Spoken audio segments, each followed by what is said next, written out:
My name is Justin Olam from Papua New Guinea. I've been playing rugby league for almost 7 years now. I'm currently playing for West Tigers.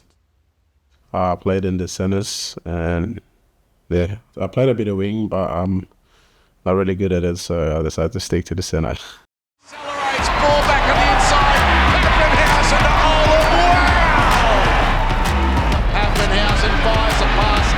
Addo-Carr inside ball. Justin Olam, that was brilliant. Look who's there! Look who's there! This time it's Justin Olam! And everyone in Papua New Guinea have gone up to cheer. What a moment for this fella! I grew up in Papua New Guinea in the Timber province. My district is SuzanMarie, where I'm from is way up in the mountains, so it's a little bit colder. Most of the houses, 90%, are just bush material houses. And the roads are just dead road. Like when it's rainy season, like you need proper, 4-wheel drives to get to the village. So yeah, my dad and my mom are like, they always look after people. So we would have, kids come and live with us. People just come and stay at the house with us for a week and then they just go away. As a kid growing up, you have responsibilities. You live in the village, your parents are farming, so if you're not going to school, you help them do farming. And you have to fetch water, and trust me, my place is very mountainous, so we have to carry liters of water up the hill. Yeah, we'd run away from school like 2 hours early, so we can go spend 2 hours at the river and then walk back up and go home. We think we're slick, but our parents, they always know that we run away from school and then we would always get a hiding.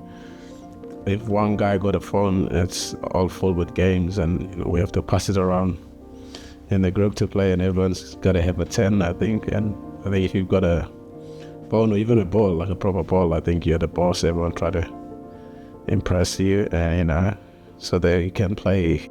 I studied applied physics, but my stream course is electronics instrumentations. I don't think I'll be able to become a doctor now. I'm getting old. I'm already too old.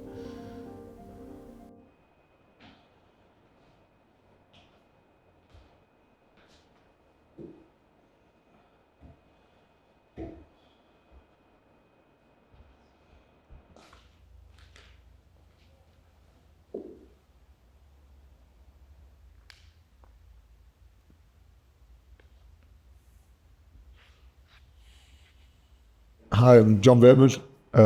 Play rugby league for the West Tigers and England Rugby League. Play second row, loose forward. They're both early. Ball down the middle. Bateman's waiting. Bateman's got it. Goodbye!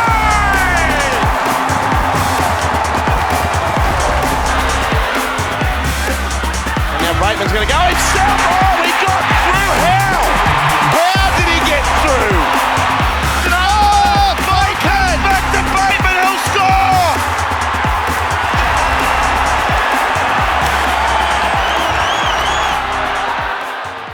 I'm originally from England, so I'm born and bred in Bradford, city in England. Growing up, quite a lot of fighting, people getting locked up, quite a lot of drugs, high violence and stuff like that. So pretty tough area, pretty tough surroundings. But mum mainly raised me, big brother. I've got an older brother called Kyle who's 3 years older than us, so she mainly raised us both. My name is Josh Addo-Carr. I'm a professional rugby league player. I play for the Canterbury Bankstown Bulldogs, and I am 28 years of age. I'm on the wing. I play wing. Yes. Away now for the Trell. Addo-Carr, he's going to go back to back. And a celebration to suit. Got the ball to Campbell Gillard, going to Maloney, wide to Addo-Carr. Addo-Carr dives over to score. What a try. That is an origin pearler. Olam a chance, gives it to Addo-Carr, and he has a hat-trick. Yeah, there was some obstacles in the road growing up, but Mum did her best. She's the best mother in the world, and we got by with what we had. So I wouldn't change that for the absolute world. It definitely to the person and the player that I am now. So my grandfather was his name was Wally Carr. He had 101 professional fights. The list goes on. He's in the Guinness Book of Records for I think the most fights for a boxer to never hit the canvas. So he's never been counted out ever in a fight. So he fought since the age of 15, like professionally. He lied about his age when he was a young fella. And I think he retired at the age of 33 or 31 or something like that. So back in them days, it was a bit hard for Aboriginal people, obviously Indigenous, and they didn't get much opportunity. But the boxing was a way out for him, sort of thing, and it supported him. Didn't grow up with his father. He killed himself when my pop was before my pop was born.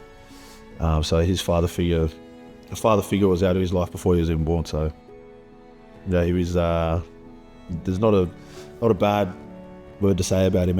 Everywhere I go all over Australia, everyone knows my pop. Like, so I swear to God, like all the old fellas around Australia, even young people, just speak how good of a person he was, and I feel like I've got a lot of his traits. So yes. Tell me about Fox and the fastest man on the planet. The Fox goes back to my grandfather Wally. His father's name was Wally Fox, and Mum started calling me Fox when I was a young fella running around the footy field, and it just stuck with me ever since. So it's pretty much one of my last names or family names. So and the fastest man on the planet, that came up by Phil Gould, Gus. I think he said it in an Origin game one time. Got robbed of a try of probably one of the greatest moments of Origin history, I reckon, if I got that try. But yeah, that's where that come from. I got robbed of a try. Yeah. My name is Tui Kamikamica. Born and raised in Fiji. Currently playing for Melbourne Storm. And playing the NRL, so yeah. I play in the forwards, prop, lock, so yeah, normally in the middle, so the big boys. Good ball from Smith to Kamikamica. Yes, he's there. Good for Johns. That's off legs. A ricochet. Kamikamica. Big Tui, the Fijian, will score a try for Melbourne. Harry Grant goes to Tui Kamikamica. And it opened up for the big Fijian. I grew up in Fiji, grew up in a small island called Taviuni. The way of life is pretty simple. My old man is a farmer, and my mom, she's a school teacher, so this is just the easy way of living. You wake up in the morning, go to school, come back, and then nothing else to do is to go to the farm with the old man, do some root crops and stuff like that, and then on the weekend, just pretty much just chilling with families. When I was born, there's no running water, there's no electricity and stuff like that, so that's a bit of a struggle, but at the same time, as people, we're so grateful of what we have now, because when you grew up, you don't have those kind of facilities, opportunity that I have now. So our sport is the hardest sport in the world in terms of fatigue and all that kind of stuff, and physicality. So you need to be physically, mentally strong, because when you play week in, week out, sometimes you just get the tolls in your body and your mind and stuff. It's brutal. Not many people can do what we do. I feel like first grade and other levels are just so far apart from each other. So it is a brutal sport, and not many people can do what we do. Look out, Addo-Carr with room to move. He accelerates, ball back on the inside. House into Olam. Wow! They lure, there's an Bateman! Back to Bateman, he'll score! Wonder beat, right foot step, spins off, got the ball to Campbell Gillard, gone to Maloney, wide to Addo-Carr! Addo-Carr! Two teams obviously wanted to win. 80-minute game. You've got multiple positions on the field. Obviously, where you stand on the field is obviously what position you're playing. The aim is to score tries as many, and more tries than obviously the other team. Basically, you just want to take the ball into the other end of the opposition and put it in the 10-meter space after the post, so we call it the try line. the opposing team is basically trying to stop you from getting there.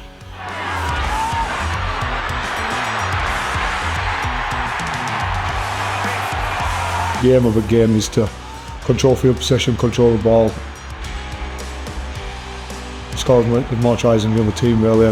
Obviously when the other team's got the ball, it's your job to defend and stop them. So yeah, it's probably, in a nutshell, I'd probably say that's how it is.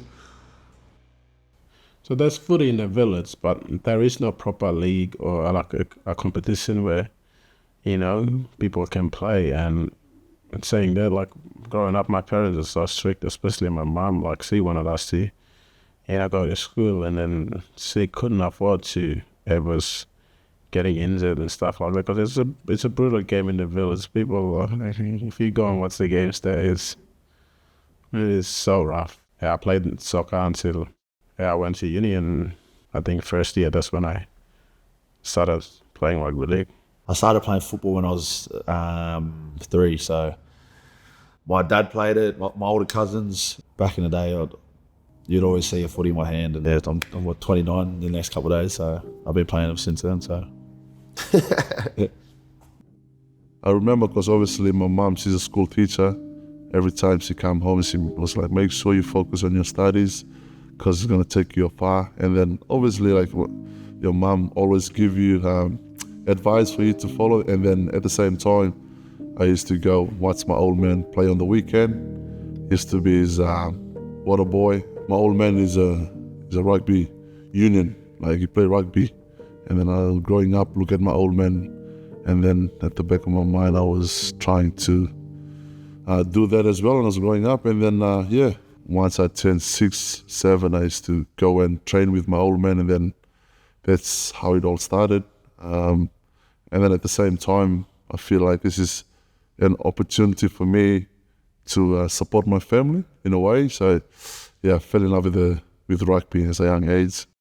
I got into quite a lot of trouble at school. I was in quite a lot of fights and doing stuff probably I shouldn't have been doing. And one day my mum, I think she'd had enough, and she was like, right, you go into rugby, you can take your anger out and in somewhere else. And I didn't really take a liking to it, if I'm honest with you. So I'd just go watch my brother play on the weekends. I'd go to watch the old Bradford Bulls game every now and then, but I didn't really get into it until I got a little bit older and understood what the game was about and stuff like that. And obviously for myself, it was a place where I could express myself a little bit. And I love the physical side of it. I love being involved in that aspect of it. And yeah, I think I just fell in love with the game once I started playing it. And obviously, as I got older, you start playing and you start getting better. And obviously people are saying you might have a future in the game and stuff. And I had a little girl when I just turned 16 as well. So I think at the time it was probably one of the toughest times, obviously, in my life. I was still a kid myself, and I had a little girl when I was so young, and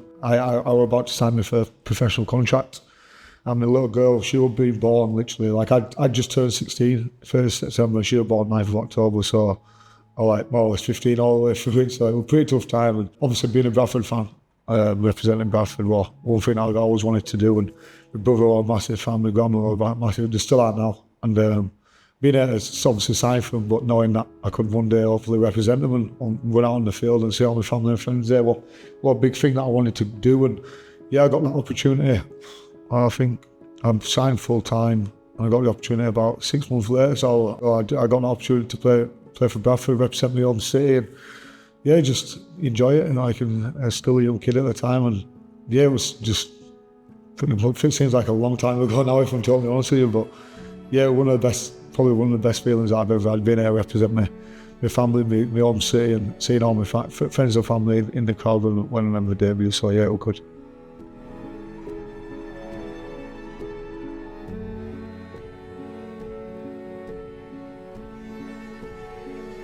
Same as Bradford, full-time environment. They're in the Super League as well, so I got the opportunity when I was about 18, and I remember Sean Wade at the time, my Wigan coach.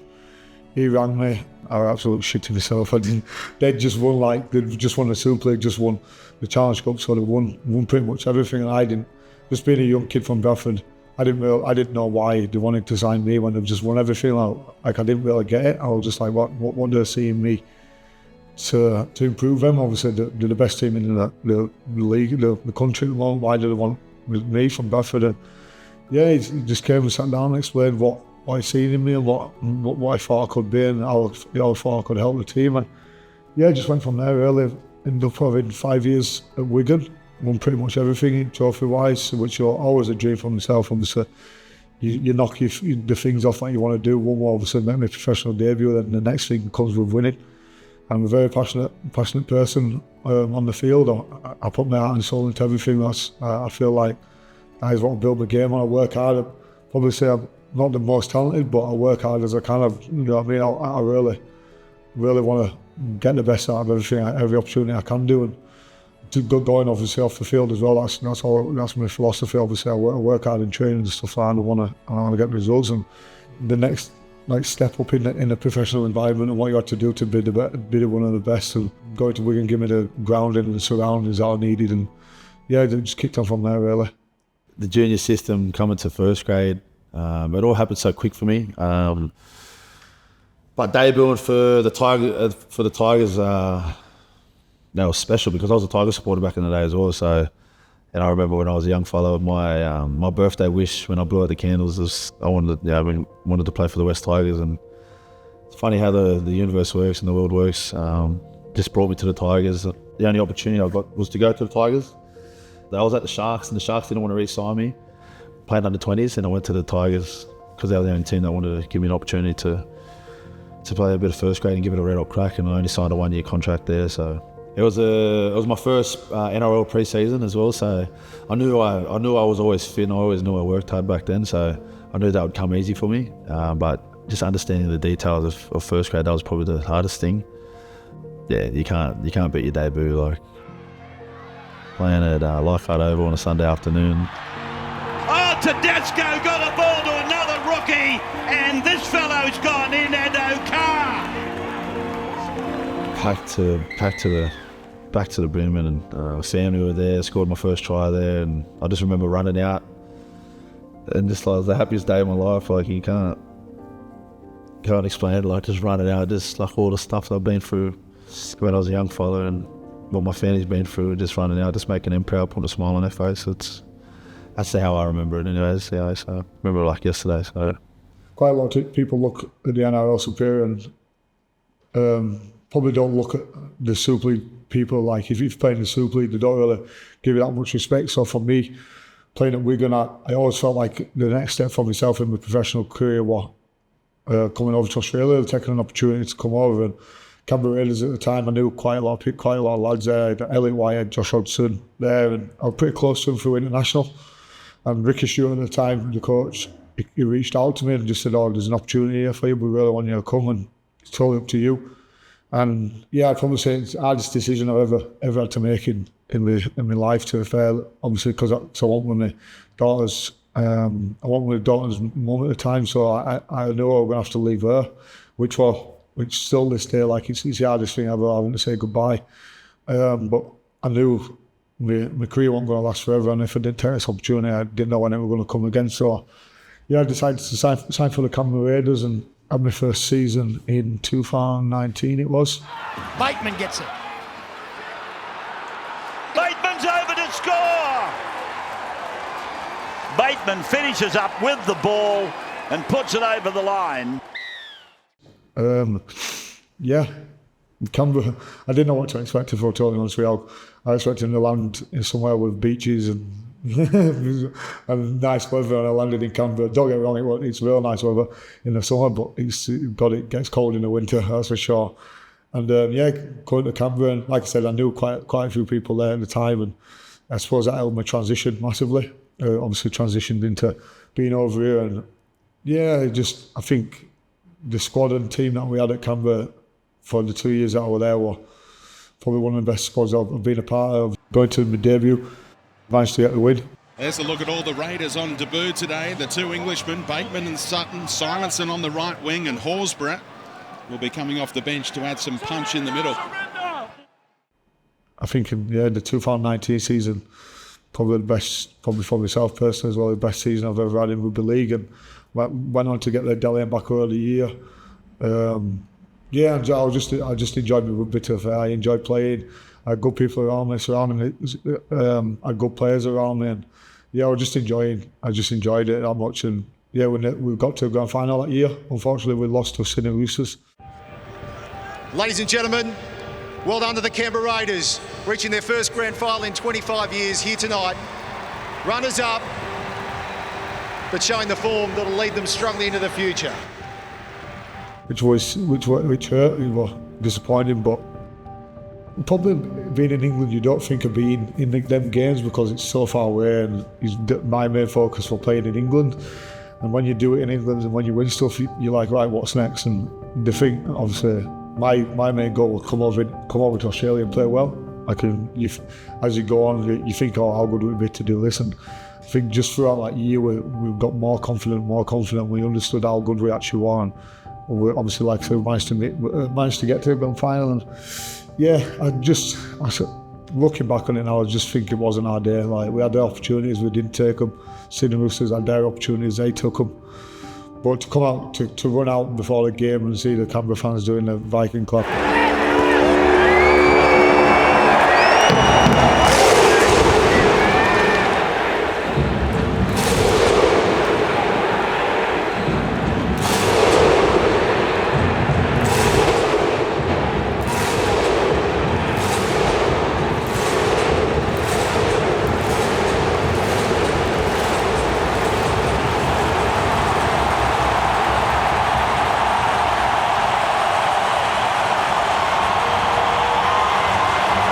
6 feet, I'll stick with it for the rest of your life. Stood with your mates side by side, getting ready to kick off and going into battle. I think they're the things that'll stick with you forever. Like I said, we didn't take us opportunities, Sydney Roosters did.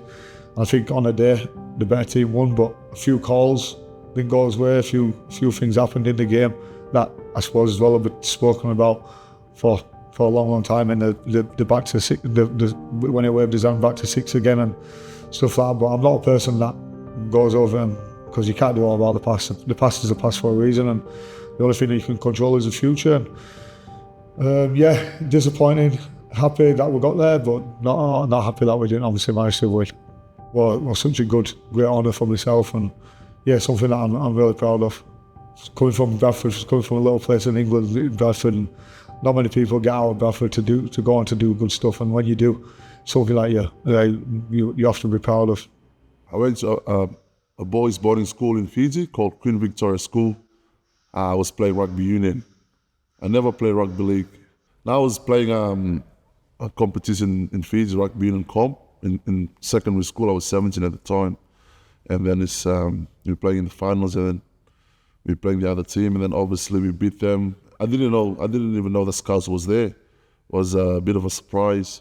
We won the competition, and then coming off the field, I seen the school principal was standing with 2 Scouts from Australia, and they came, oh, congratulations, good win.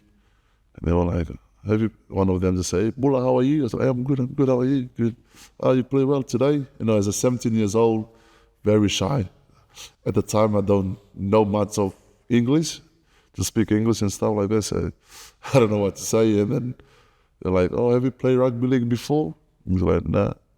Have you been to Australia? I was like, nah. Would you like to come to Australia? I was like, yeah. And they were like, is your parents here? I was like, yeah, they're somewhere in the stand. So my principal asked, oh, can you go and grab them? So I went and grabbed my parents, came back down, and then we've met. And then at that point in time, they were just pretty much just saying, oh, we want to offer your son a 3-year contract to come and play rugby league in Australia. And I can just see the smile on my parents' face, because, you know, when I didn't expect at a young age to be able to get that opportunity like that, especially when you're still in school. It's very rare. I remember the week before, the NRL player team, and then one of the senior player, Jordan McLean, I think he hurt his ankle or hamstring, something like that. And then the following week we were training, and then after, I think on Monday, came in and Craig Bateman just pulled me aside, and then I heard he'd been playing well in reserve grade, And I was like, yeah, it's been good, so still a long way to go. And he was like, well, I think I'm going to pick you this week. When he said that, there was, you know, when you grow up in the islands and then you finally achieve your dream, that was a big moment. It's all, oh, I'm going to pick you to play I'll make your debut this week against the Panthers. I was like, wow, that's... And then I'll take a bit of time to believe it, because I can't believe it when he told me that. And then, especially at Melbourne Storm, we see all the quality of players in the club, and then for him to believe in me after 4 rounds of NRL games, that was pretty cool.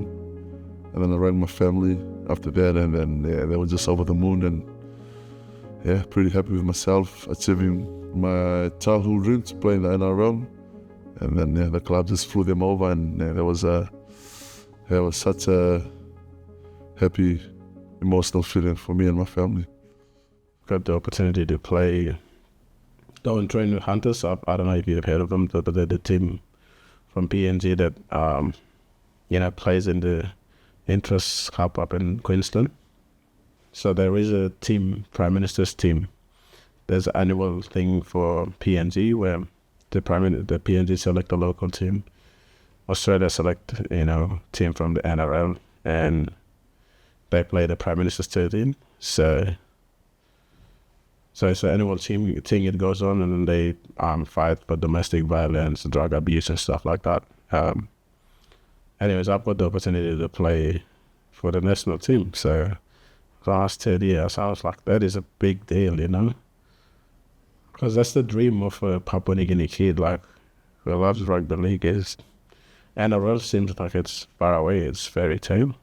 The realistic dream for us and people we look up to mostly are the national team. So I'm like, this is it, this is dream come true, That was motivation for me too as well.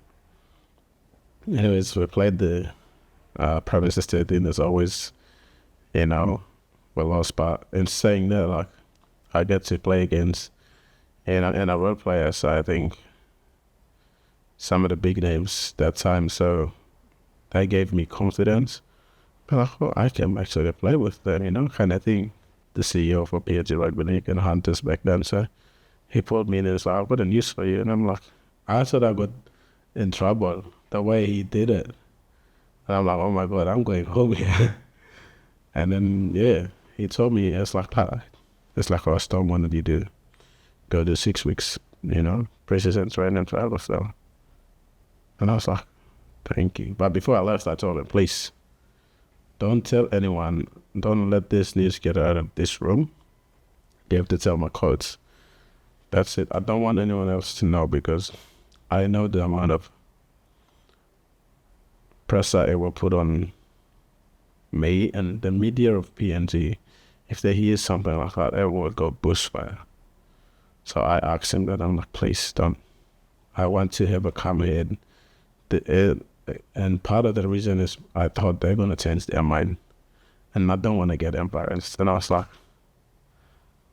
I don't do anything until it's confirmed. And maybe when I play to my way, you can do it. In my head, I was like that. And then later that year, I played for the national team. We played against Fiji. We won.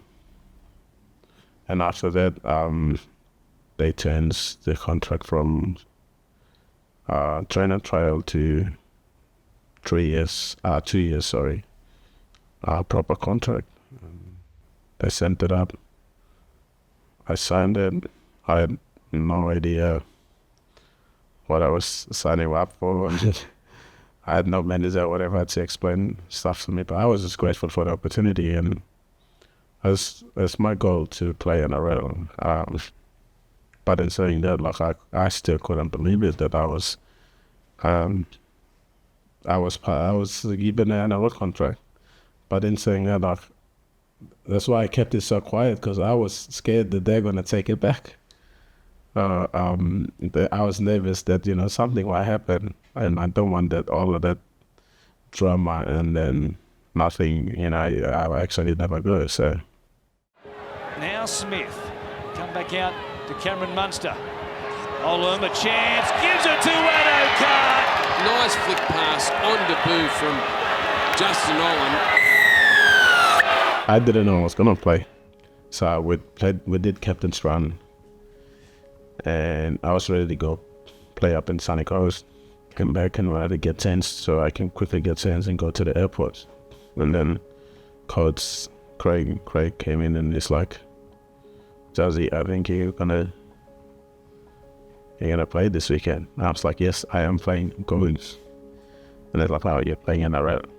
You're gonna make your debut. And I was like, I couldn't believe it. I thought he was joking. I was like, me being me, I was like, are you serious? But I'm asking the guy that's gonna make the decision.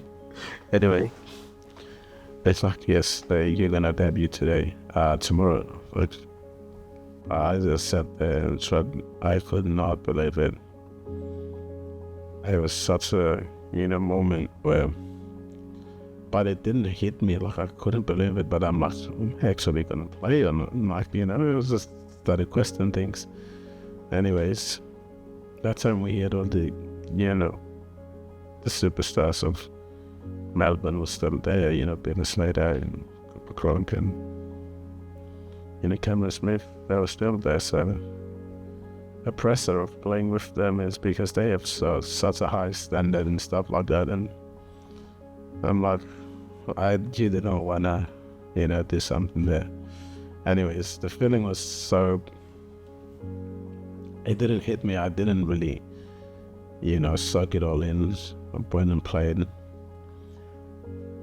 I made a mistake. They scored. Came back in. It was the same thing that I, always did in preseason. I became so good at it, but, NRL is a different level. I thought I was, okay. I played in Queensland Cup. I should be sweet. The pace of the game, it was so quick, and I was so like gassed. Like I'm like, what's wrong with me? I thought I was speeder, like. And it was just so quick. I remember just the fullback Duffy just ran around me. And he went, and I was like, from there I understood how fast the game was, and I was like, you need to be on your toes. Go as hard as you can. And I think second half we played a little bit better, but we lost. So I think after that I played only 3 games. And my time down there was so good. They were so patient with me because they know that I am a village boy, coming there for an opportunity, and they've given me the time to develop. They put so much effort, understanding into me, and sometimes get so tired and I'll almost fall asleep at training in the video rooms. I know how to play rugby, but I don't know the technical part of it. All I know is to carry the ball, run hard, and tackle it hard. That's all I know. But they help to put me into system, defensive, system, attack system, whatever. I was so bad at protecting my inside shoulder, and that was one of the big things in Storm. So, but in saying that, they helped me. Because as well, send me clips, but like, hey, we want you to stay there a little bit longer, stuff like that. So, I think I'm grateful I went to, Storm first for my rookie, because I don't know if I'll go anywhere else, I'll be able to make it, because they're so good with, understanding players and developing them. And like with me and my experiences, they were so patient with me, so they give me a year to develop, and I was just playing Q Cup the whole time. So it was fun, but it was challenging as well. It was really challenging. Some of the training they put me through, I'm like, this is, but it's good. I think they build you into, I think you have from then I went from a kid to, starting to feel like, a man kind of thing. So my time down there was so good. I made, so many friends. That's how we keep forever relationships and stuff like that. So that went strong. Yeah. The week of the grand final is one of the busiest weeks you'll ever imagine, with all the hype, all the medias and stuff like that. So yeah, it's busy compared to other games you've played during the year, but at the same time it's very exciting because like you always dream of playing NRL, but it's hard to get to a grand final because some of the people they play NRL the whole entire life but never won a premiership. And then to get there and play there, it's hard to get there, first of all. And to make it, it's very exciting. So just like I said before, it's one of those weeks where it's just like very busy, but at the same time, you're looking forward and you're pretty excited because this is what every team I dream of. And then for you to get there, it's such a huge, very huge achievement. I was confident on the grand final day because during that year, I don't think we were the best team, but defensively we were. And I always had confidence in our defense. I think there was a Parramatta Eels game we played and then we got sin bin. Someone got sin bin, it must be Big Nelson or something. And then after the sin bin, the way that was 2020, the boys were really up and they got fired up to defend that 10 minutes. I think we had one try or something. But that was the best feeling. Like I felt like we were so close together, we were so tight. You just have this trust that someone's going to be there to to help or and everyone was just playing off effort. Our attack wasn't that flashy compared to the year after, but our defense was on point, and we had Cameron Smith as well there. They used to generally just controls everything. I can't tell you like how nervous I was. Like, it was probably the most nervous I've ever been. Just the expectation of, you've worked so hard for 5, 6, 7 months or whatever it is. But I just can't explain how nervous I was before the game and how emotional I was standing there when everyone was singing the national anthem and all that kind of stuff.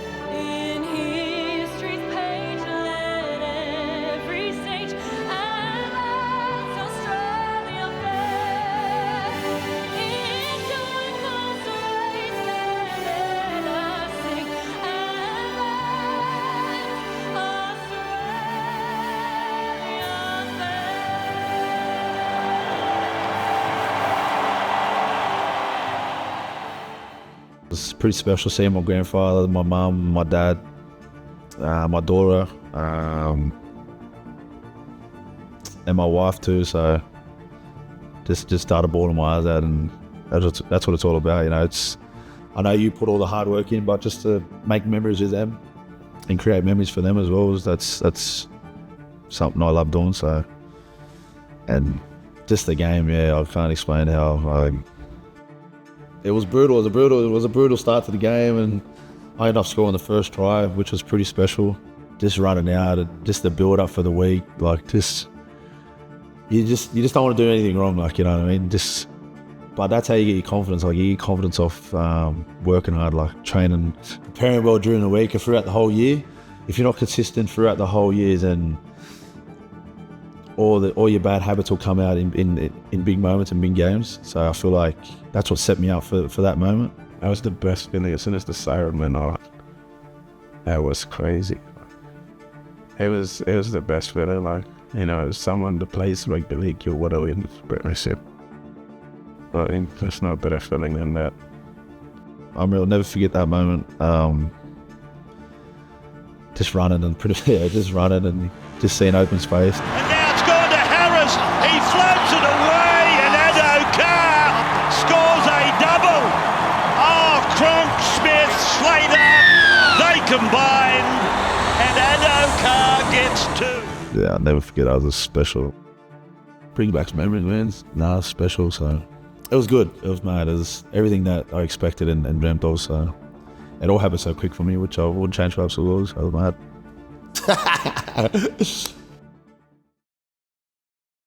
Talk to me about the decision to leave the Raiders. Yeah, pretty tough time in the career to COVID hit. I think I speak for everyone else in this as well. Everyone just wanted to be back home. Everyone wanted to be back around the family, and I was stuck on the other side of the world, not knowing when I was going to see my family next. And I've not really spoken about it, but I had a shoulder injury at the time, and I just wasn't like I had the operation, came back after 12 weeks. It was only supposed to be a 12-week injury, and I still having problems with it, and then I had to go back in for another operation, so like my second operation on the same shoulder, which didn't like it's going to take a genius to work out. It's not good, and yeah, I didn't know if I was going to be able to get back playing. I didn't know what we were going to go on, and obviously all surrounded by the COVID stuff. And my granddad at the time, who unfortunately passed away last year, he was very, very ill, and he was over in England, and I didn't know what was going on with him. So I wanted to get back home and just be around them. So I think the decision to leave Canberra, well, I didn't take it lightly. It was a very tough decision. Like I said, I'd been playing the best rugby I could ever play, but I think at that moment in time I had to put everything to one side and think about what the most important thing was. The most important thing was my family and being around, having a little girl and stuff like that. And yeah, I just made the decision to go back to Wigan. Wigan obviously showed their interest and signed back at Wigan. Obviously for me, probably knowing it was familiar faces going to be there and whatnot, and knowing who we were going to go back to, probably helped my decision. Probably a bit rushed. I didn't think much of it. I just thought, yeah, get me home. I wanted to get home. They offered me a contract, that was a pretty decent contract too. So I was just like, yeah, get me back home. I want to do this, I want to do that. And I think at the time I probably didn't think about it as much as what I probably should have. But hindsight's a good thing in it when you think back. But it is what it is. I made a decision to go back, and I wanted to be around my family as soon as I could, really. So yeah, that was a wild-based decision, obviously, and going back to Wigan, knowing what I'd previously done there and stuff like that. What a big reason behind doing that. What made you decide to come back to Australia and the NRL? Yeah, probably the change of everything again. Probably leaving the way I did. I felt like I had an unfinished business. I felt like as a player, where I needed to be over here in the NRL, I needed that test, or I needed to test myself. And I'm not one for going to somewhere where 1 week it'll be easy, the next week I love a test of it being tough and it being hard. Like I said, that's what I love. I love doing all my career. And I just felt like I had an opportunity with West Tigers when they reached out to me and give me the opportunity to come back, and I just thought, yeah, why not? I'll give it another crack. And when I was in Wigan, I felt lonely. I felt like there was something missing. I think going back to being from Bradford, I grew up in a family that were very close-knit. Everyone was close together. Everyone looked after each other. And I moved back. I lived in Bolton, which is like an hour and a bit away from Bradford, a bit away from Wigan, but like 50-50. And yeah, moved into a big house, and you grow up as a kid and you think the bigger and the better stuff are, like the better it is. And for me, it was never like that. Like, it was on the most money I've ever been on, and I just felt like there was a void missing. And yeah, it just wasn't what I wanted at the time. Like I said, we bought like a 5-bedroom house. Like me and my missus were just there, and it just didn't. Like, I was always from a family where you're close together. We just felt lonely. And like I said, I had my family an hour away, but I just want to enjoy my rugby either.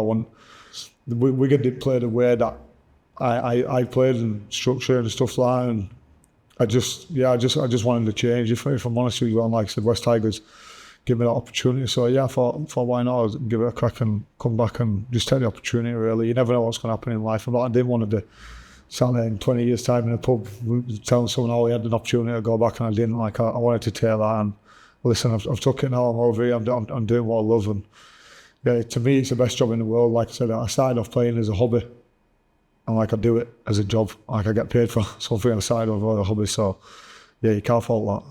What led you to leave the Melbourne Storm? That's basically a player swap. I think Storm needed a second rower to go down there, obviously, and think benzene, and the Tigers must have needed a hard setbacks to come here. So, yeah, but it was my decision to make, whatever. I originally didn't want to leave because, Melbourne's home. All my friends are down there. I just signed a new deal, and I wanted to finish my career down there, but things are getting into more business kind of way. So I actually called my mom, and I'm like, what do you think I should do in this situation? And it's like, look, Storm brought you here, have given you the opportunity to, play in a role, and you've done that. They've got nothing else to prove. You don't want to. He said you give that decision back to them.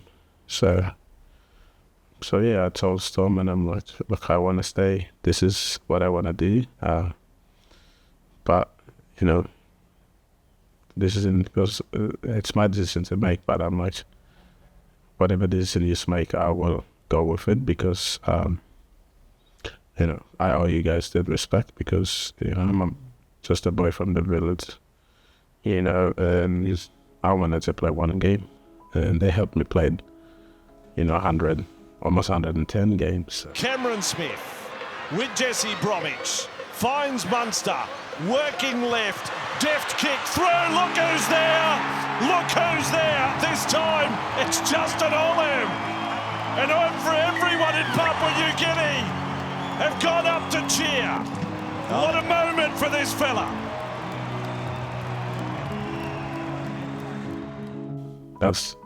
I spotted on the way I could repay them, so I told them, this is what it is, this, whatever it is, and you make, I will go. So they said, nah, look, as a club, we're leaning towards that. I was like, sounds good, thank you. So, yeah, that was a very emotional time for me, especially with the boys, to go and say goodbye to some of the mates.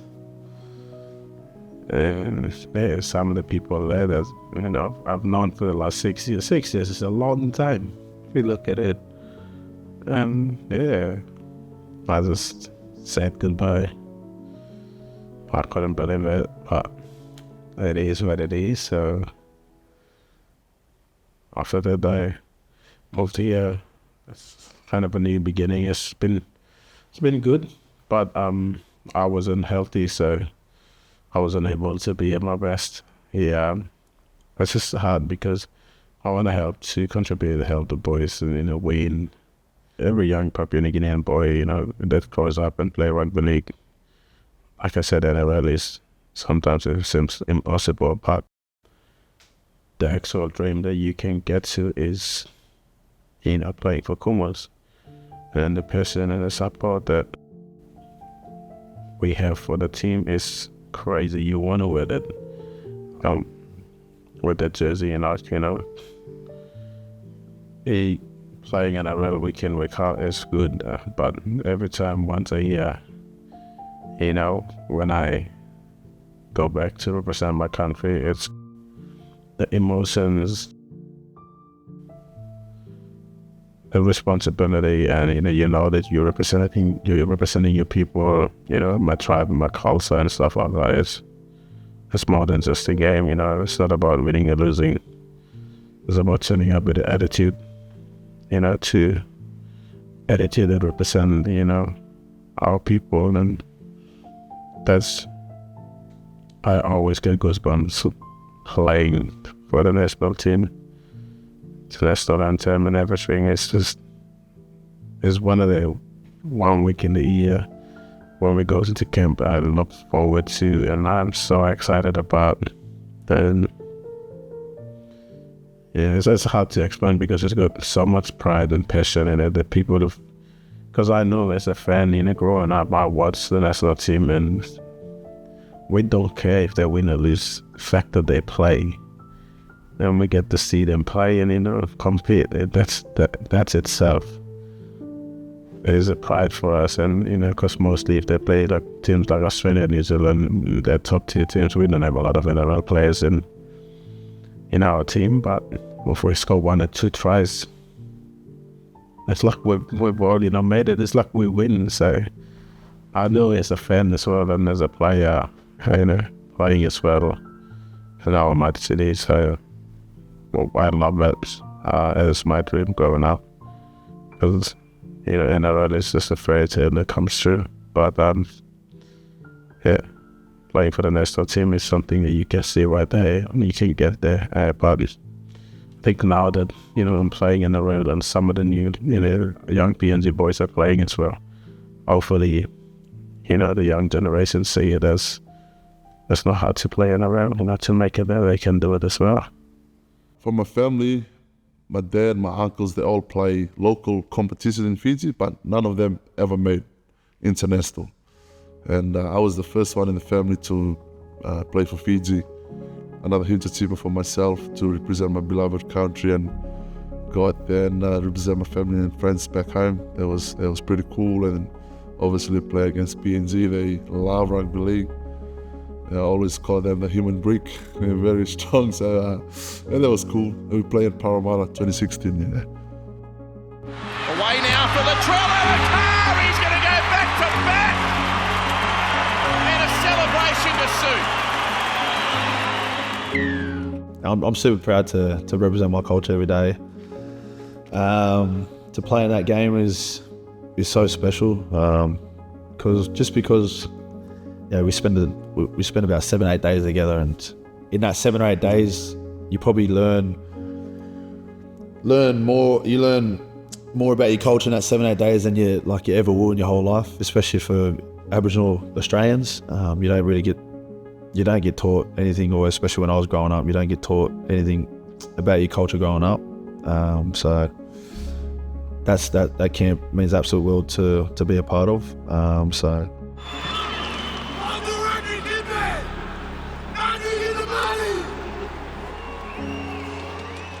I'm just proud to be a black fella. Simple as that. So, yeah.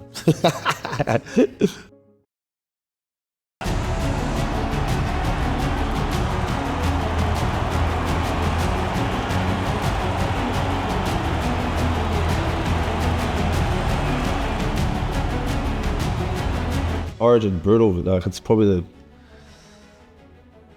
the pinnacle of rugby league. It's probably same as representing your country. So it's a brutal game. It's fast. You're versing the fastest people. You're versing the biggest people in the competition. New South Wales versus Queensland. You can just see the Origin players. Like, there's only some people that can do it. With all due respect to other players and that, but you just know when you see an Origin player and playing in it, you know what it takes. Desco equally to Desco, one to beat, right foot step, spins off, got the ball to Campbell-Gillard, gone to Maloney, wide to Addo-Carr. Addo-Carr dives over to score. What a try! That is an Origin pearler. Obviously, you got to be winning games and doing some freaky stuff on the footy field to get picked for that. Can't explain the pressure that's put on your shoulders. But you wouldn't change it for the absolute world, because when you run out of that stadium, that's the best feeling, because there's 100,000 people at the stadium. There's millions of people watching on TV. And you represent your community, you represent your family at the same time, and you got to be a player to understand that. But I know how passionate New South Wales and Queensland fans are as well, and players, and I know what it means. And when you win, it's you can't beat that. You can't beat that, because you got one up on your rival. Never in a million years I think I'd play Origin. And when one name was getting tossed around to debut, I was getting freaked out by that, just because a skinny black fella from Redfern, from Sydney. Just freaked me out, just how everything happened for me, how fast it happened. I was obviously playing in a grouse team with the Melbourne Storm, but when my name was getting tossed around to play for the Blues, I was blown away.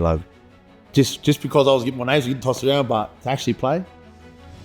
But never in a million years I think I played 15 or one, but to play 15 or 16, it's something I'll cherish forever, and hopefully I get to play some more.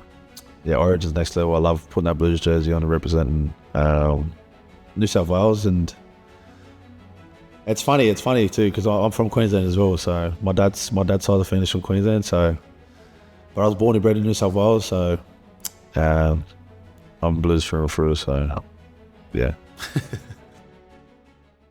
It's changed my life for sure, and for sure it's changed my life and my family's life as well. I must say, like I've been able to give them opportunities to let them travel around the world and experience what I've experienced, and probably most of all, give me an opportunity to play for my country. I represent my country at the end of every year and won stuff from the country, and that's probably one of the biggest recognitions you could have in rugby league for myself.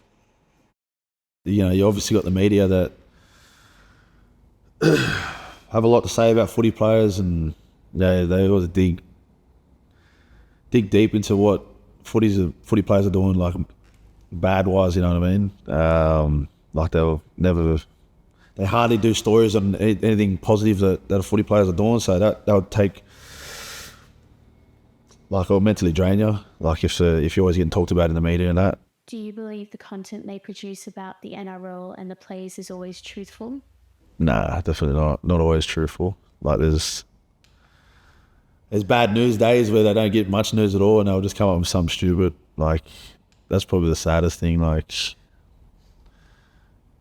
this is the way the world is at the moment. I think just the media run the world. I think run what people want to see because of the lifestyle we've had. Like we always on the media. Like you kind of treated differently from just other people.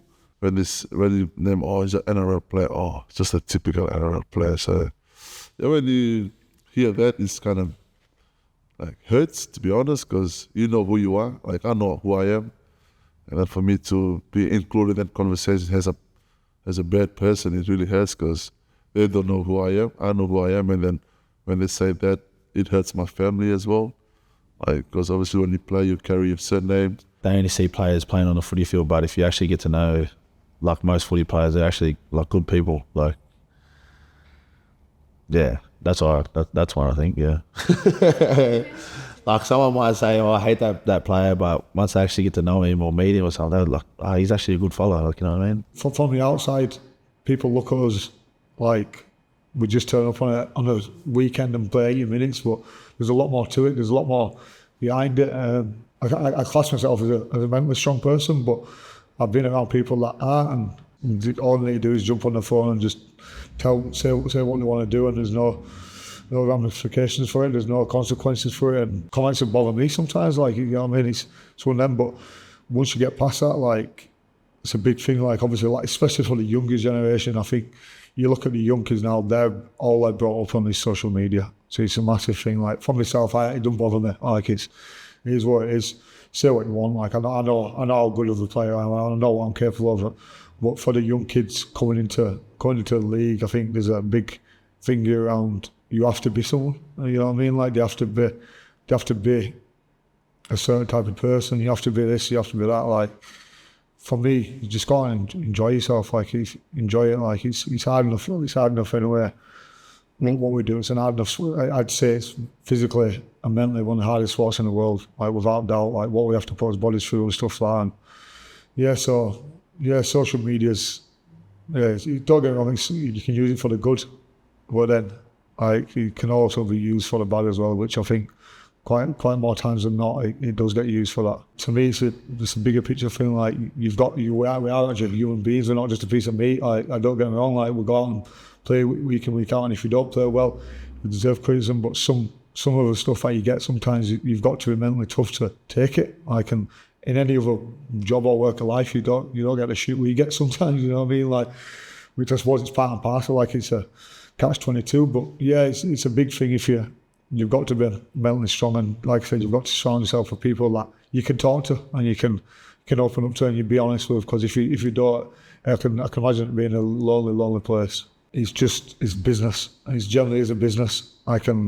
we are a piece of meat. The footy players, like as shit as it sounds, you are a piece of meat until your sell-by date comes and then you're shipped on. But I think over here sometimes as well, the media can twist the narrative. Obviously, a player wanted to be at a club or a club wanted to get rid of a player. I think they say obviously if a player wants to leave, like it's you've got a contract, you should be made to honour it. But then if a club wants a player to leave and this contract's still there, it's like, oh yeah, go and get rid of him. And I think the concept, the understanding of like it works both ways type thing. Like you can't do one rule for one and one rule for another. Like it's got to be level-headed. I think the media can twist that and the narrative around certain things at certain times.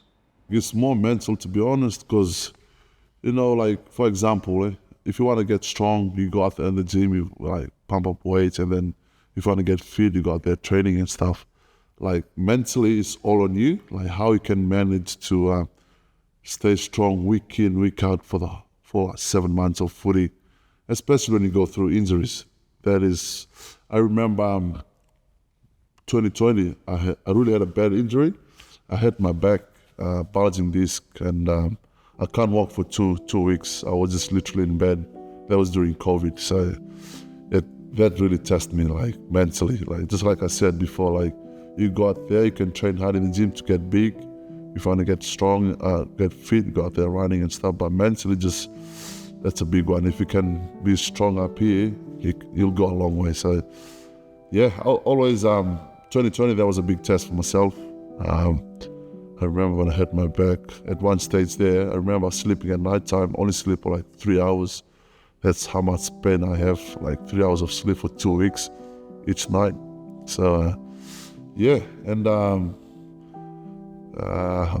every time I go through those difficulties in footy, especially when you're injured and stuff, I always reflect back to my family back home. The other reason why I just keep on pushing myself, trying to get to the other end of the tunnel. Every time, it's like I said, mentally, you have to be strong playing professional athletes and stuff like that, because people don't understand the work you do during the week for you to go out there and perform well, like the sleep, what you eat, recovery. Those are the small things. And then obviously, if you didn't play well, your name is all over the media. So just like I said, like if you're gonna be strong, you have to make sure you have a support from back home and stuff like that. Have a reason why you're doing those kind of stuff. So that is what I overcome, because I know my why, and my why is my family. So yeah. Probably was last year, what was it, 2023? Last year was 2023. Yeah, 2023, just the year that we had as a team, like just losing every week was tough. The injury that I had as well, I did my ankle, I did syndesmosis in my ankle, got surgery and all that kind of stuff, and come back 5 weeks after surgery, and it was probably an 8-week recovery or 10-week recovery, so I come back pretty quick and probably didn't heal the way it should have, and it was just training and playing every day through pain, and just over time, just mentally just cooked me, and probably learned a lot about myself over that whole year. But it made me a better player. It made me a better player. Just I wanted to change, and I wanted to do better from that year. So yeah, it just made me, I don't know, just made me hungry, I suppose. Just made me prepare a lot better, eat a lot better. Just made me hungry to be better than what I was that year. And that was probably the definitely toughest period of my life in terms of I've played footy and that, so definitely learned a lot about myself that period, yes. Yeah. Before I come to the Bulldogs, like I was flying, like I was like winning competitions, playing in grand finals and playing State of Origin and playing week in, week out, winning every week. I was flying at the start of my career, and it all changed sort of thingy when I went to the Bulldogs, and I just got injured, and it's just that mentally it's just like it was tough. Like it was tough. It was the first time going through that stuff in my career, and definitely, like I said before, I definitely learned a lot about myself. Oh, it's just the the challenge of not being able to do what you're good at, not be able to function or move the way you want to move. Like for me, like running fast. Like when you're injured, like when you do a certain injury, like and you don't want to, and you can't move the way you want to. That's the most frustrating thing, and it does your head in. Like it does your head in over time. Like at the start of your injury, you're like, oh no, it's sweet. I'll be sweet. You know what I mean? And then after a certain period, it just becomes repetitive. Like cause you just do the same thing over and over again every day, and I reckon that's the hardest thing about being injured. The mental side of things. You got to be the best you can be every day. You know what I mean? And once you drop that certain standard, then you get shown the door real quick. The area where around COVID and that what I spoke out on my shoulder, that was pretty tough. Like I said, I didn't know if I was going to be able to play again. So like I was stuck in. I had a shoulder I needed to sort out, and I wanted to be back home. And I was like, I mean, if I go back home, I won't be able to get the help I need for my shoulder. And yeah, I was just in a very, very tough place. Like I said, fortunately, I had my partner at the time there with me. Obviously, my fiance now, so I better get that in before she corrects me. But yeah, she was there. She helped me massively. Like it was a big thing for me. I'm probably pretty similar time when I mentioned it, being back at Wigan, and like I said, you grow up thinking, oh, the bigger's better. You get pumped in by everything else, media. You see it on TV, like the bigger, the more stuff you've got on.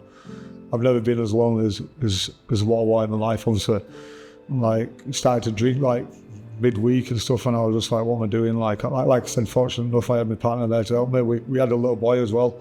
You strip all back, and we are humans at the end of the day. We're normal people, and as long as my family's healthy, as long as I'm healthy and stuff like that, that's the most important thing. Probably that's what I've learned from the toughest times, if I'm honest. Feel like it don't last forever, and it generally doesn't last forever. Sometimes you'll sit there and you think it does, but like it soon blows over and soon moves on. And like I said, it's about just keep getting up and keep going. Some days you think it's the worst thing ever, but some days it's the best thing ever. So it comes around as good as it does. You know, when you start playing at the elite level, like if you're playing in OL, then it has to be a little bit more mental than physical. Like, don't get me wrong, it's physical, but the physical part of it is done in preseason.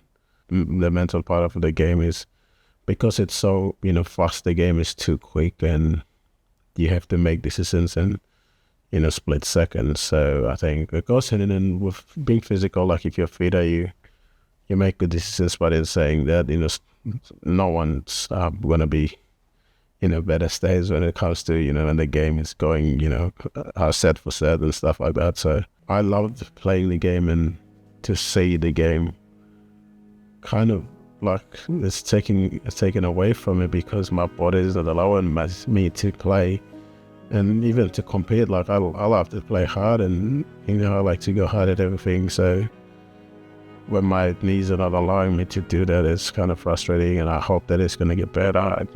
Try to do recovery and all the things that I can do, and it's still not getting better, stuff like that. It's just more frustrating because I'm out there trying to play, and I'm trying to be okay to play, and when I go there, some of the things that I would normally do, it's my legs are not allowing me to do it, so I feel like I'm letting the boys down. I've been in the rehab group and see what it's like. It's a lonely place, and hats off to people who are injured and still kept going. That is a tough place to be in, because if you're training by yourself, you don't know if you're gonna come back the same.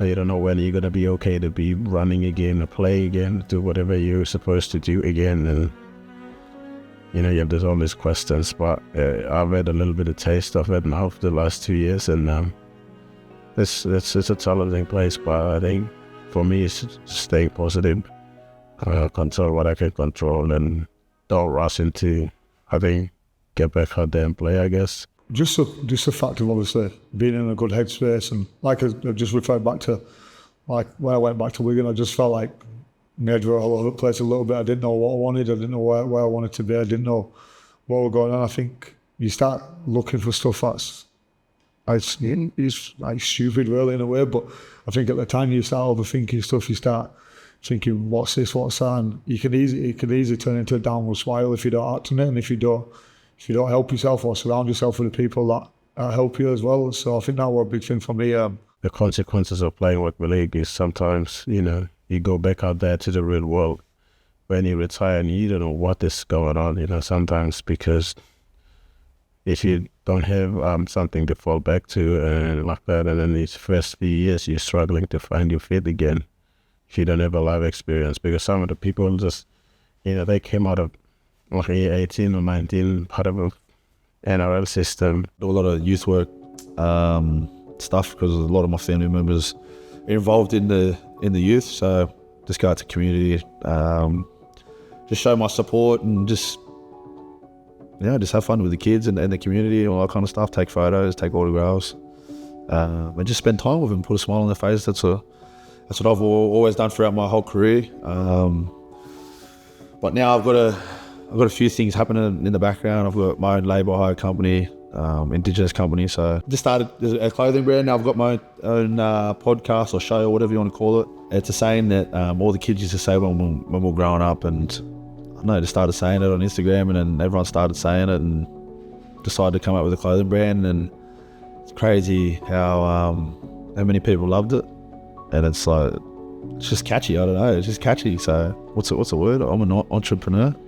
So that's something I'm really proud of. Like no one in my family has a business, so it's pretty much to be the first is pretty special. So I've got just trying to help people and trying to steer people in the right direction, but just to show people that I've started with nothing, but I've got my own business, and if you put the work in, anything can happen. So that's all I've done.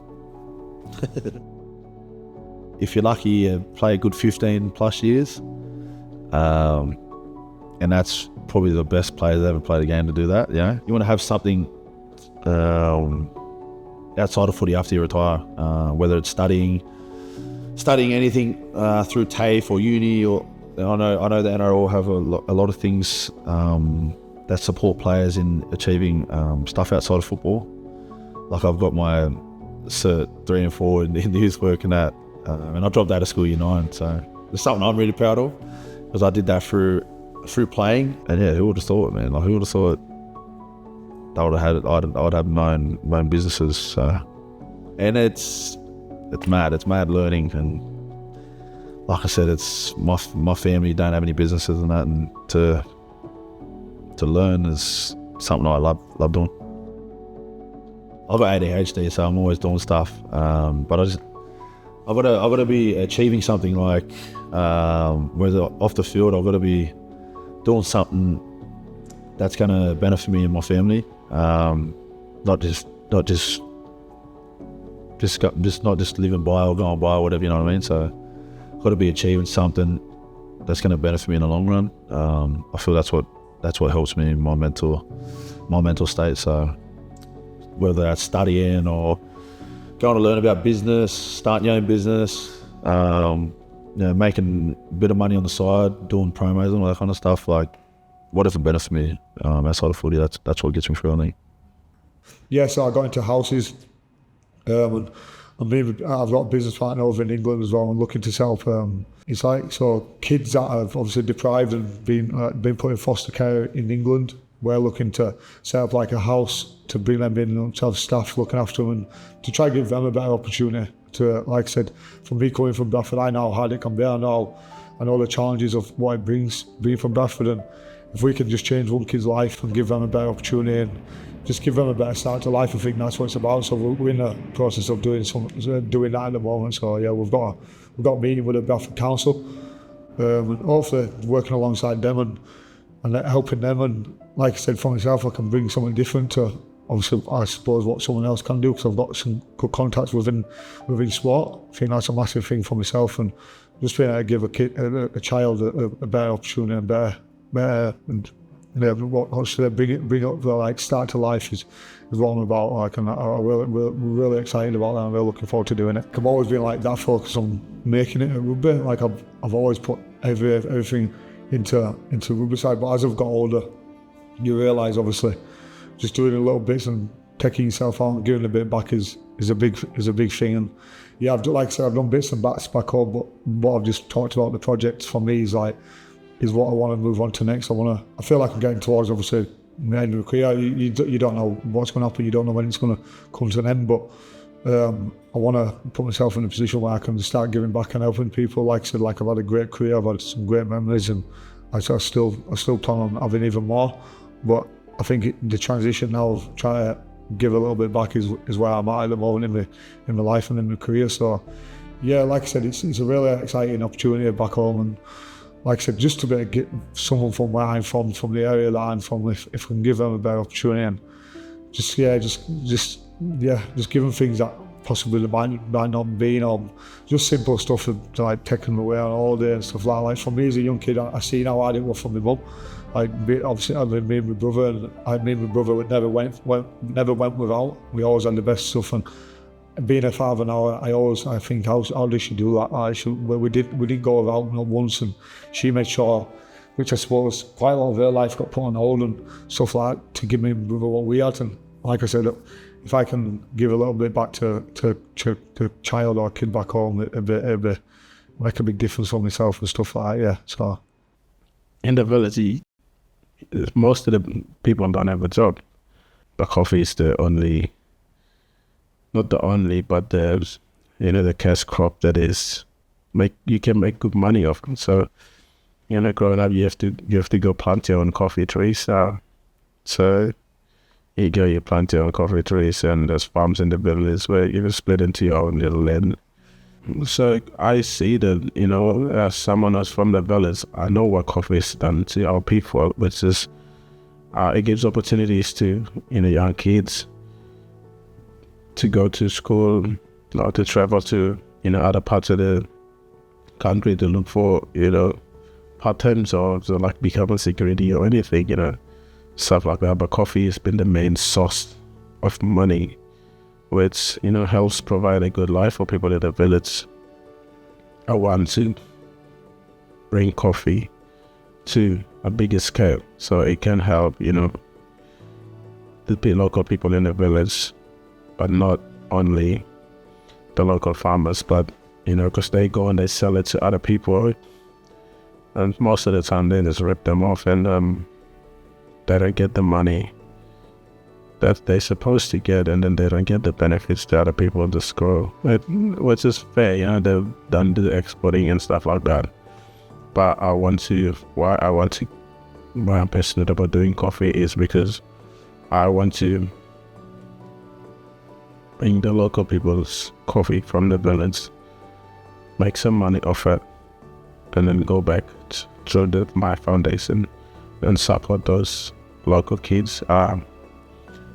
School fees or stuff like that, because it's always been like that. Education, opportunity, sponsorship, or at least schools, build classrooms, or through the foundation, help teach rugby league, which is something I understand the most. The main goal is for a junior competition to run in Papua New Guinea, so that would be to the grassroots level, and hopefully include the schools where young kids from the school, both boys and girls, can have a system where they can play rugby league and go to school, but they don't have to pay so much money, because most of the kids are worried about, so they go to school. So if I don't go to school, then if I play rugby, then where's the future? Because they don't see the pathway to come through, because it's so narrow. There is no proper pathway. I think if I played on a weekend and we got beat, or if I played on a weekend and we won, and I had a good game or I had a shit game, no matter what, I'll go on to the little boy and he don't give a shit. You know what I mean? Like, he don't care. His life's not based around what I do, and I think just going home and giving you, it just gives you, it just makes you understand that it's not all about play. It's not all about what happens on a weekend or what happens at training. It's about the bigger picture. Like I said, as long as I'm healthy, my family's healthy, I'm here to enjoy my life. It's a big thing for me. I suppose as well as you get older, you understand that don't last forever. And it's about enjoying it as much time that you can, and just enjoy it with the people around you that you can. Because if you don't, it soon goes. Like I remember when I was 20, and they're saying, "Oh, your career goes fast," and I was like, "Yeah, whatever." And now I'm 30, and you're like, "Shit, it really does go fast." Like it's a crazy thing to do. But yeah, I'd probably say my family is a big thing. I'm just a normal lad from Bradford. Like I can never set out to be someone who someone else looks at to take inspiration or to take to idolise. Like I never set out to be that person. I just started playing as a hobby, and I still look at it now for myself like it's a hobby to me. Like I love playing. Like I'm like a kid when I'm on the field, like just giving a ball. I love playing, and yeah, it's a pretty crazy thing. It's a crazy thing how you can make a difference for someone's day, or just the simple stuff by just stopping and talking to someone, or stopping and signing a signature and an autograph. I think for me, it's a big thing, because I think as a kid I remember seeing people, players that I seen, and I'm like, wow, I'm not really a person that I'd approach someone. So like as a kid I was pretty shy. Like I said, I was just like, oh, I seen so and so. To know that other people have that feeling when they see me or come across me, I think it's just about, for myself, just being the best person I can be. I think obviously, like I said, I've got 2 kids now. I just want to set a good example for them. I want them to understand that you can be a good person. Like you don't have to be money or fame or anything. Don't have to change you. Like I said, I still go to the same place, same amateur club I've played at when I was younger. Still go to the same pub back home. Like I was saying with the people that I've been there from day one. Like I'm just that same bloke. But yeah, it's a pretty crazy feeling. If I'm honest with you, it's like I always want to have time for people that obviously come out and support me and stuff. And like I said, like fans are a great thing in the game, because they show the love, show the passion for it, and stuff like that. Yeah, it's good to know. My syndesmosis on my ankle, that was one of the toughest years of my career, but how I got over that was just, there's other people out there that are doing it tougher than me, sort of thing, and that's what's always sat in the back of my head as well, and my kids as well. That's what got me through as well. Yeah, supporting them and going home to them, like that's what put a smile on my face and made it a bit easier for me just to keep going, keep pushing through the tough times. And like I said before, just there's people out there that are doing it tougher than me, and don't take this for granted, sort of thingy. And just a bit of self-pride as well, I suppose. Just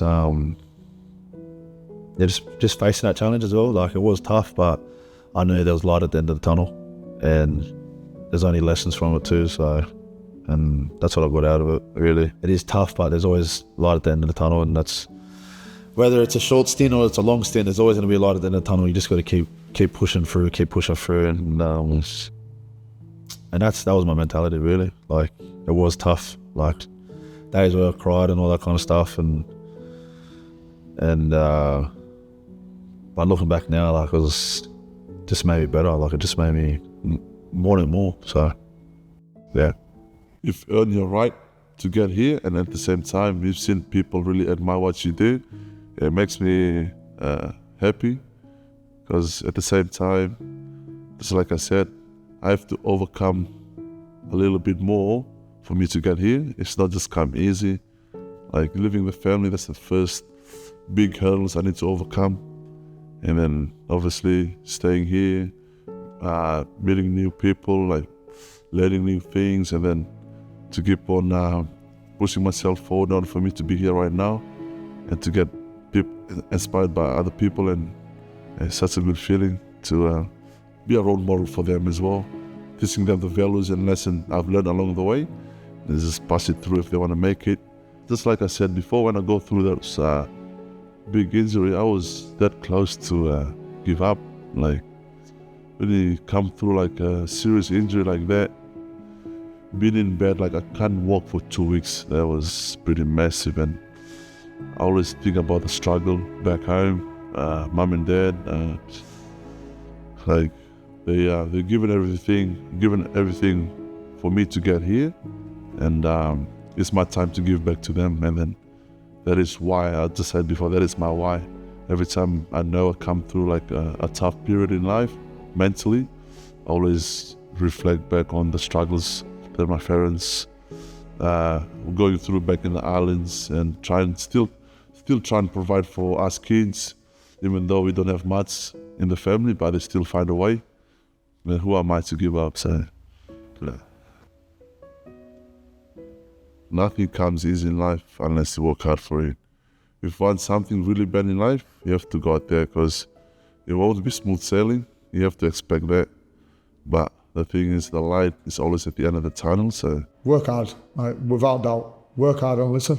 Listening is a big thing. Like for myself, when I was coming through and stuff, like I just really listen to the people around me, the other senior pros that obviously have been there and done it. I really, like, you have to be a sponge in a way. You have to soak it all in, take it all in, and just take it on board. And there's always someone else that knows more about something else. And you're not the finished article, and you never will be at the end of the day. But as long as you're willing to work hard and put the focus and commitment in to what you wanted to do, and you'll get to places you want to be. To be fair, I can play footy. I understand the game pretty well, but I base my game on working hard. Like, and everything comes off that. Once I work hard, my game falls into place for me, and I feel like that's just outside, obviously, not playing like the training aspect of it. Like, I train hard, I'll do stuff by myself, and like I'm always making sure I'm focused, I'm ready to go.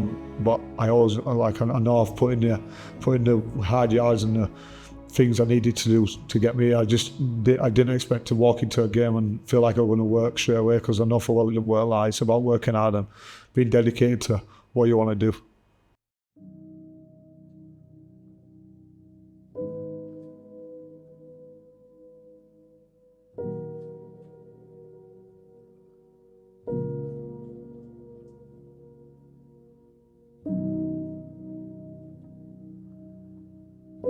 I just turn up. I keep doing it. Keep my head down. But you must always be ready for your opportunity, because you can't be not ready, and then when the opportunity comes, you're not ready, then that's on you. But if you're always ready, and then when the opportunity comes, that's when they say it's luck. And you create your own luck because you've worked hard for it. Like, I play rugby to help people. Like, that's the honest truth. I play rugby to influence young kids in PNG. That's the sole reason why I play rugby. You can take your talents to the rest and compete with the rest of the world, like I did, and I'm just like them. I am one of them. Like, I'm from the bush village, and I'm doing it. With my story and where I come from, I think hopefully it paints the picture to, young kid somewhere, here in Australia, anywhere around the world that, looks up to me back at home, that, hey, if I can do it, you can do it. And I think it's nothing going to be in their way, because if they put their mind to it, they will be able to achieve whatever they want.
Has it been good so far? Yeah, really Okay, good. so. How are you feeling? Man, also. Okay, cool.